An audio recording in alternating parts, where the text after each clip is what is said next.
Hey lovies, this is Christina with Karma's Eye Psychic LLC, Mystical Charms DBA here on Universal Spirit Podcast, and we are into season 12, Haunted Doll Tales.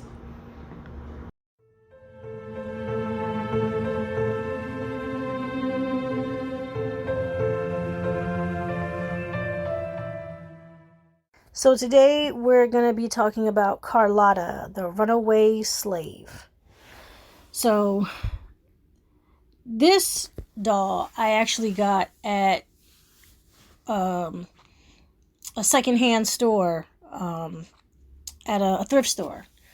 And I walked past it a few times and I noticed that she was missing a shoe. I was kind of hoping I could just find it. And she had this nice look in her eye. And guys, I'm not personifying dolls because I think they're my friends or anything. I legit feel energy from them. She wasn't the only doll that was there. Okay, she also wasn't the only doll of color that was there. This is the one that stuck out to me the most. And just like all the other ones, I sat with it. Well, I didn't sit down in the store, but I circled it for a while, right? And then of course the flashes were coming to me.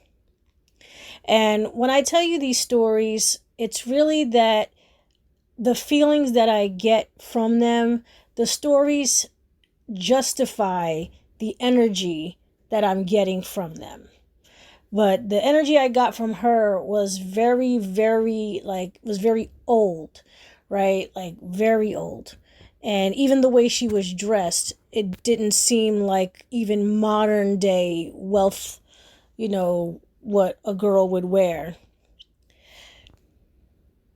And when I was looking into her eyes and when I was feeling the energy around her, it seemed as though she had a lot of lucky to be here energy, right? There was a complete struggle that led up to for her to be in those nice fine clothes. To there is an independence, there's bravery, and there's a lot of thinking on your toes, and a lot of social intellect. I guess you would have to have during those times. It just looked like she was oppressed for a while and somehow mysteriously found a way to escape her captors or her slave owners, and just the life of being oppressed, and just was able to leave it behind with much success. I also just got a lot of developmental woes where coming from girlhood into womanhood just seemed to be a battle of a back and forth with, who she could love, who could love her. A lot of tension. The fact that she is in fact a female during this old time. And just feeling very grateful to have gotten away.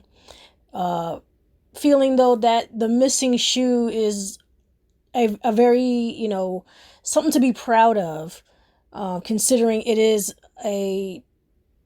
in, I don't even know the word because you guys know I'm really bad with words, but it's almost as if it is some type of reminder of her bravery. It's like a trophy almost, where it's that's what it took for me to get out of here. I'd rather not have the shoe. But in general, her story is amazing. Hers is a lot more in depth than most of the dolls that I have read for or felt for or even experienced. I put the link in every episode, but you would have to read her story thoroughly because it is very long.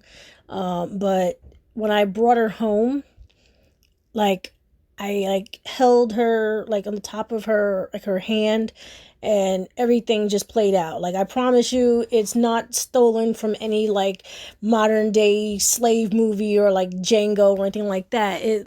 It's literally a very unique type story where you couldn't even make it up.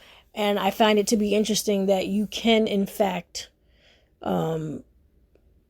find someone's history through an inanimate object, because people leave their impressions on things. And it's always a mystery to how these dolls came to be.